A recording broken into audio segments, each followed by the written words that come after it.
Good morning আমার প্রিয় ছাত্র ছাত্রীবৃন্দ। আমরা আগের ক্লাসে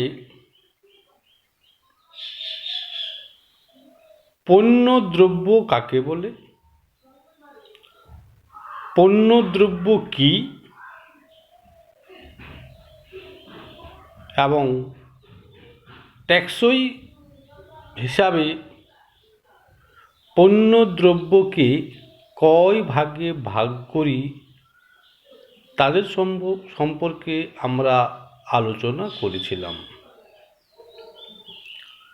এখন আমরা খুচরো ব্যবসায়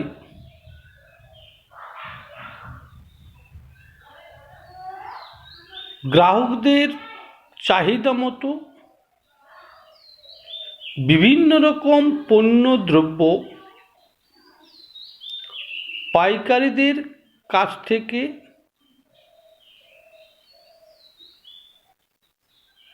কিনে বা সংগ্রহ করে।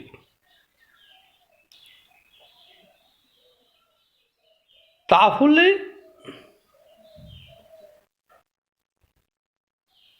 খুচরো ব্যবসায় গ্রাহকদের যে সকল পণ্যদ্রব্যগুলির চাহিদা রয়েছে সেই পণ্যদ্রব্যগুলি পাইকারি ব্যবসায়ীদের কাছে অর্ডার দেওয়া থাকে এবং সেই পণ্যদ্রব্যগুলি যখন দোকানে আসে তখন একটা কাগজ আসে। সেই কাগজটি কি? সেই কাগজটি হলো চালান। এই চালান সম্পর্কে এখন আমরা আলোচনা করব। চালান কাকে বলি, চালানটা কি, এই সম্পর্কে আমরা এখন জানব। চালানটা হলো একটা নথি যেটা প্রমাণ করে ট্রান্সপোর্ট কোম্পানি ঠিকমতো বুঝতে পেরেছে। তার মানে পাইকারিদের কাছ থেকে যখন মালগুলি ট্রান্সপোর্ট কোম্পানির কাছে যায় তখন একটি প্রমাণপত্র ট্রান্সপোর্ট কোম্পানিকে দেয়। ওই নথিতে লেখাই থাকে কি কি মাল পাঠানো হচ্ছে, গন্তব্যস্থলে মাল পৌঁছাবার শর্তাবলী,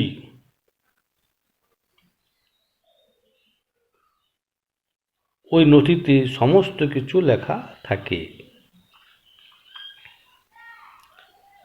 এবং যখন মাল পৌঁছে গেল অর্থাৎ পণ্যদ্রব্যগুলি পৌঁছে গেল তখন দোকানদার সেই সই করার আগে যে মালটা বা পণ্যদ্রব্যটা পেয়েছি তাকে সই করতে হয়।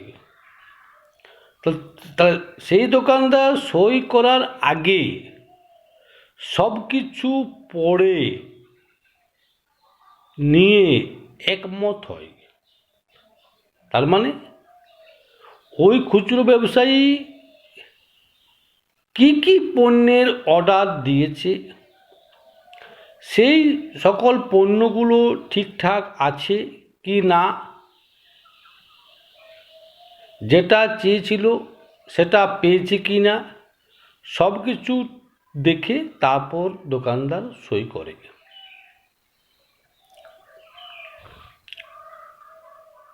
এটি একটি প্যাকিং স্লিপ,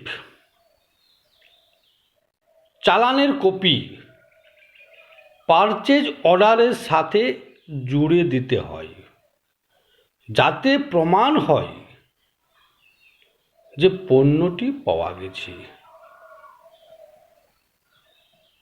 এটাই হলো একটা চালান।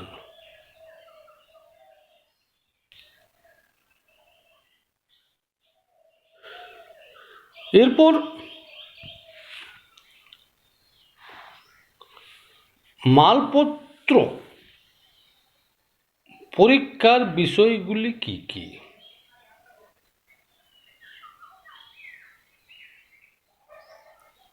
অর্থাৎ দোকানদার বা খুচরো ব্যবসায়ী যে সকল মালপত্রগুলি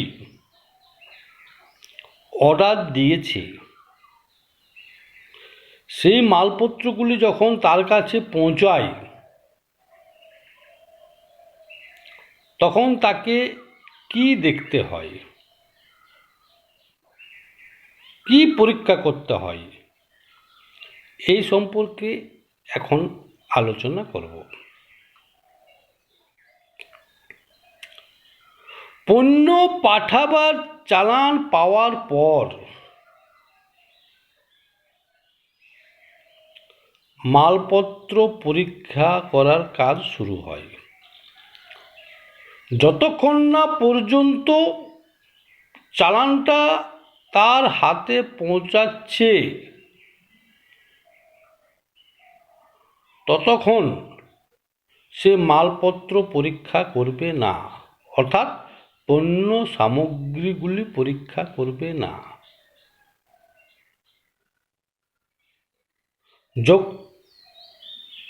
যখনই চালানটা তার কাছে এলো, চালানটি সে পেল, সেই চালান দেখে দেখে পণ্য সামগ্রীর পরীক্ষার কাজ শুরু করবে।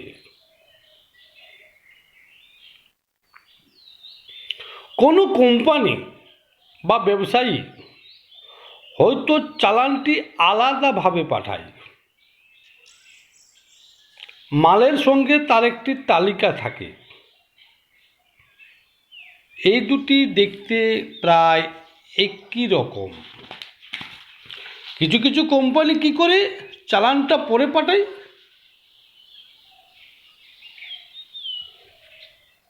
কিন্তু দোকানদার চালান না পেলে পরীক্ষা শুরু করবে না।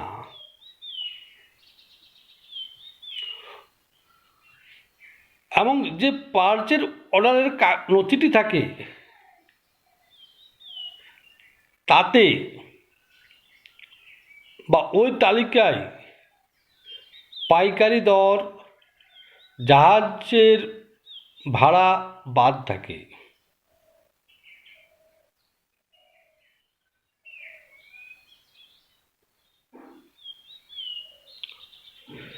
যে মালপত্র পাঠায়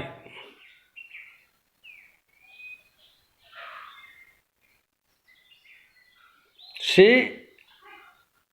চালানটি সাথে সাথে পার্চের অর্ডারটিও দিয়ে পাঠায়।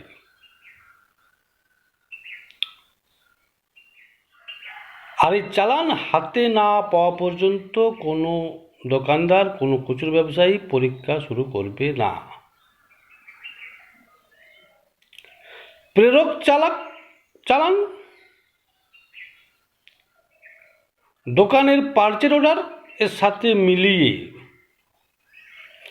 মানে যে চালানটি পাঠিয়েছে এবং তার দোকানের পারচেজ অর্ডারের যে কাগজটি, এই দুটি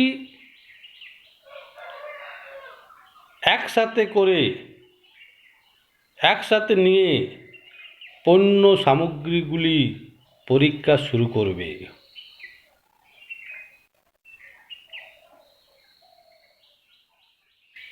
দেখবে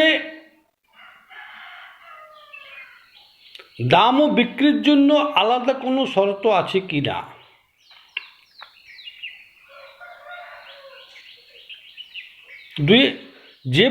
যে পরিমাণ মাল পাওয়া গেল তা পারচেজ অর্ডারের সাথে মিলছে কিনা। 3 নম্বর, পণ্যের রং, রকম, মাপ পারচেজ অর্ডারের সাথে মিলছে কিনা, এরা পরীক্ষা করবে। এতক্ষণ যে সকলগুলো আমরা আলোচনা করলাম,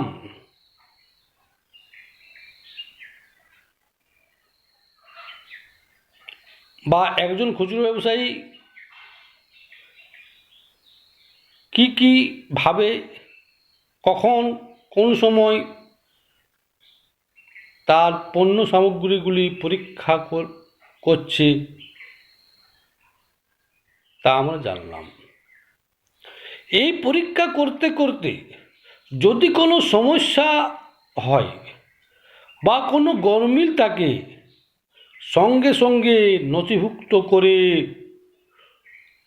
উপরের উপযুক্ত কর্তাকে জানাতে হবে।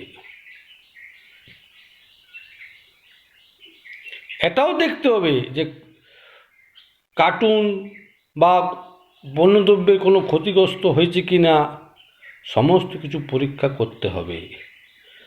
তাহলে আমরা বুঝতে পারলাম যে একজন খুচরো ব্যবসায়ী তার মালপত্র বা তার পণ্য সামগ্রীগুলি কীভাবে, কখন, কেমন করে পরীক্ষা করতে হয়, সেটা আমরা জানলাম। বাস আজ এটুকুই। Thank you.